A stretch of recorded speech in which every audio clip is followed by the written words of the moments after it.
சுவாமியே சரணமையப்பா. நான் உங்க மிஸ்டர் வெங்கட் பேசுறேங்க. இப்போ எதுக்கு இந்த வீடியோனா, எல்லாருமே கேட்டிருந்தீங்க சாமி ஏப்ரல் மாசம் சன்னிதானம் எப்போ ஓப்பன் ஆகுதுன்ட்டு. நிறைய பேர் என் நம்பர் வச்சிருக்கவங்க கால் பண்ணி கேட்டீங்க, நான் எல்லாருக்குமே விடை கொடுத்துருப்பேன். தெரியாதவங்க தெரிஞ்சுக்குங்க. இந்த ஏப்ரல் மாசம் சன்னிதானம் வந்து பாத்தீங்கன்னா வர 1ஆம் தேதி மாலை 5 மணிக்கு சன்னிதானம் ஓப்பன் ஆகுதுங்க. எப்போ வந்து நட அடைக்கிறாங்க அப்படின்னு பாத்தீங்கன்னா 18ஆம் தேதி இரவு 10 மணி அளவில் நட வந்து அடைக்கப்படுகிறது. அது இல்லாம எல்லாருமே கேட்டீங்க பார்க்கிங் வசதி எல்லாம் இருக்கா சாமின்ட்டு. பட் பார்க்கிங் வசதி இருக்கு. குறிப்பிட்ட வண்டி வரைக்கும் வந்து பார்க் பண்ணிக்கலாம் பம்பால. பட் மற்றபடி கூட்டம் ரஷ்ஷா இருந்ததுன்னா நீங்க எப்பயும் போல நிலக்கல்ல தான் வந்து பார்க் பண்ற மாதிரி இருக்கும். அப்புறம் அது இல்லாம விஷுவல் டிக்கெட்லாம் எப்படி சாமி அப்படின்னு கேட்டீங்க.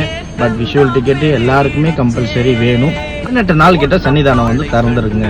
அது இல்லாம 2ஆம் தேதி வந்து பாத்தீங்கன்னா கொடியேற்ற திருவிழா. அதுல இருந்து 10 நாள் வந்து பயங்கர திருவிழாவா இருக்கும் சபரிமலையில. 10ஆம் தேதி பாத்தீங்கன்னா பள்ளி வேட்டை இருக்கு. 11ஆம் தேதி ஆராட்டு இருக்கு. இந்த விசேஷமான நாட்கள்ல நீங்க யாராவது வந்தீங்கன்னா கண்டிப்பா கமெண்ட் சொல்லுங்க. ஏன்னா அந்த நாள்ல தான் நான் அங்க இருப்பேன். அது இல்லாம பல ஊர் பல ஸ்டேட்ல இருந்து வர சாமியமார்கள் எல்லாருமே சேஃபா வந்துட்டு ஐயனை தரிசனம் பண்ணிட்டு போகணும். வர முடியாத சாமியமார்களும் வந்த சாமியமார்களுக்கும் எல்லாருக்குமே ஐயனோட ஆசீர்வாதம் கிடைக்க வேண்டும். சுவாமியே சரணம் ஐயப்பா. அடுத்தடுத்த வீடியோல கண்டிப்பா பார்ப்போம். ஃபாலோ பண்ணாருங்க, மறக்காம ஃபாலோ பண்ணிட்டு பாருங்க. நிறைய டவுட் கேட்குறீங்க, பட் ஃபாலோ மட்டும் மறந்துடுறீங்க. கண்டிப்பா ஃபாலோ பண்ணிட்டு பாருங்க.